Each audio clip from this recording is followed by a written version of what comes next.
महादेव। काशी से मैं पंडित रवि प्रकाश मिश्र आज पुनः देवार्चन संबंधी विषयों पर एक बार पुनः चर्चा। देवार्चन के संबंध में पिछले वीडियो में मैं आपको भगवान विनायक गणपति के बारे में, उनके अर्चन के बारे में बताया था। अब आगे बढ़ते हुए श्रीमन नारायण के अर्चन के संबंध में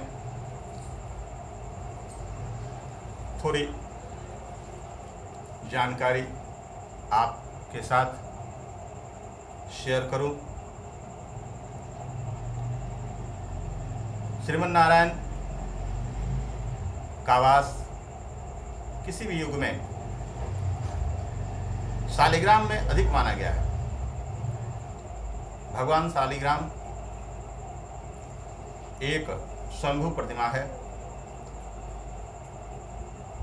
जो नेपाल के मुक्तिकुटी धाम से निकलने वाली गंडक नदी के साथ बहती बहती जहाँ तक गंडक नदी जाती है, अर्थात गंगा सरयू और गंडक का जहाँ मिलन होता है, वहाँ तक वह प्रतिमा गंडक नदी की धारा के साथ बहती रहती है। नेपाल में मुक्तिकुटी जो धाम है, वहाँ एक कुंड है। उस कुंड में शालिग्राम नामक नारायण की प्रतिमा स्वयंभू प्रकट होती रहती है। उस प्रतिमा के साथ या नहीं उपलब्ध होने पर श्रीमन नारायण भगवान विष्णु की कोई भी प्रतिमा पर आप अर्चन कर सकते हैं। अब अर्चन की सामग्री क्या होगी? आजकल हमारे समाज में सत्यनारायण भगवान के पूजा का प्रचलन बहुत अधिक है। संभवतः पंडित जी शालिग्राम की ही प्रतिमा लेकर जाते हैं अपने यजमान के यहाँ सत्यनारायण की पूजा के लिए।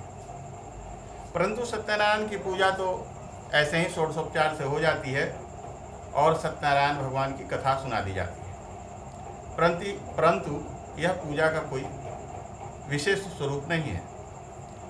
अगर उसके साथ अगर आप अर्चन भी करें, जैसे विष्णु सहस्रनाम से अर्चन, विष्णु अष्टोत्तर शतनाम से अर्चन, नारायण के एकादश नाम से अर्चन, तो पूजन का महत्व बढ़ जाएगा। कथा तो वही पारंपरिक कथा है, परंतु पूजा में अगर श्रीमन नारायण श्रीहरि विष्णु का अगर अर्चन हो तो एक विशेष आनंद, विशेष शांति और विशेष फल प्राप्त हो सकता है। अगर शालिग्राम हो तो अति उत्तम, नहीं हो तो कोई विष्णु भगवान की कोई प्रतिमा भी चलेगी। अगर उस पर मालती के फूल से अगर अर्चन किया जाए, मालती का फूल, या फिर सबसे उत्तम तुलसी पत्र, तुलसी के 1 सहस्त्र, अगर सहस्त्र नाम से अर्चन करना है तो 1 सहस्त्र पत्तियां तुलसी एकत्रित की जाए और उससे एक एक नाम से भगवान विष्णु का अर्चन हो, अर्थात चढ़ाया जाए उनके ऊपर। चढ़ाने को ही अर्चन कहते हैं। तो भगवान श्री हरि विष्णु तुलसी के पत्र चढ़ाने से बहुत प्रसन्न होते हैं और श्री हरि विष्णु का साक्षात स्वरूप है शालिग्राम शिला। उनके ऊपर तुलसी चढ़ाया जाए तो बहुत, परंतु एक इसमें थोड़ी समस्या है कि हमारे शास्त्रों में शालिग्राम की पूजा स्त्रियों के लिए वर्जित बताई गई है।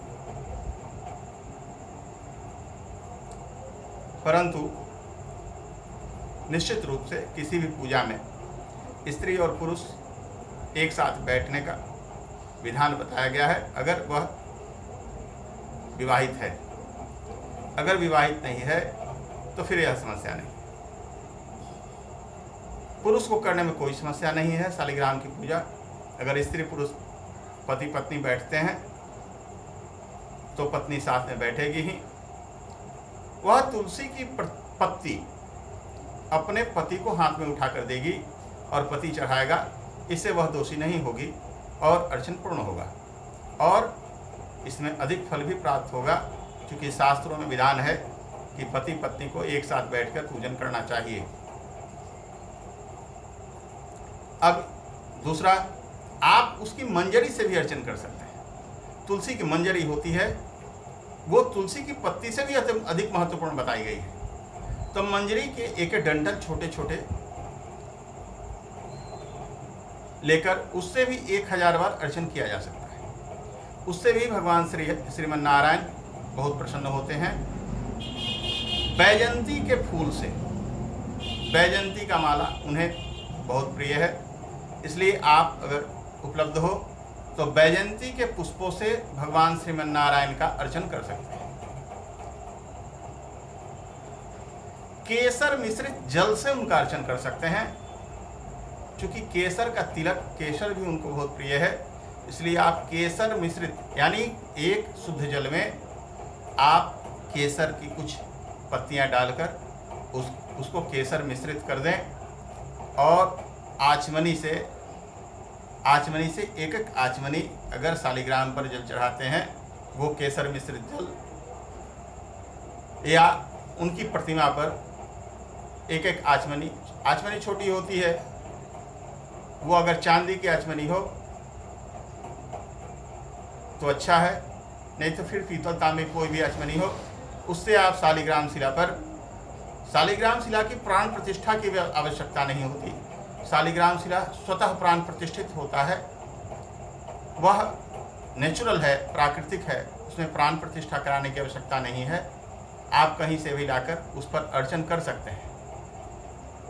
अर्थात शालिग्राम शिला पर नहीं रहने पर विष्णु प्रतिमा पर।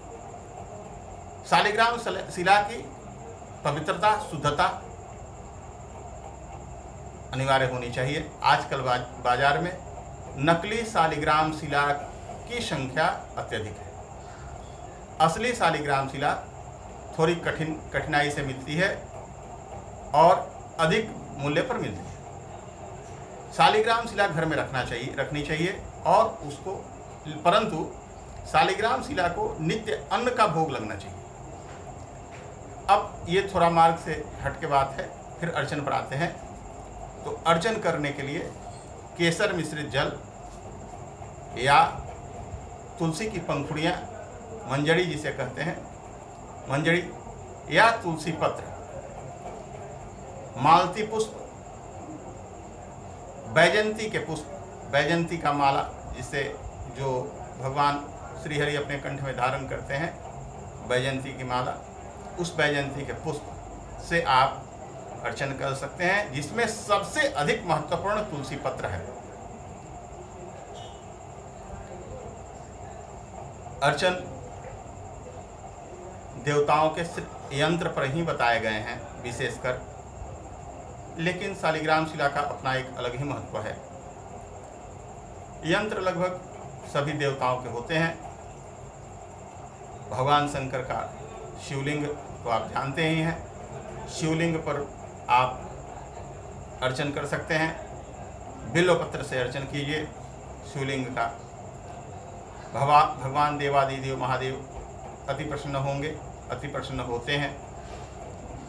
1001 सहस्त्र बिल्वपत्र इकट्ठा कर लें, सुंदर सुंदर चुन के, उससे उनके सहस्त्र नामों के द्वारा एक एक बेलपत्र शिवलिंग पर चढ़ाएं।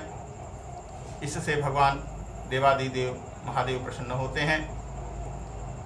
उसके साथ चूँकि शिवलिंग में माता पार्वती का विवास है, इसलिए माता पार्वती भी प्रसन्न होती हैं।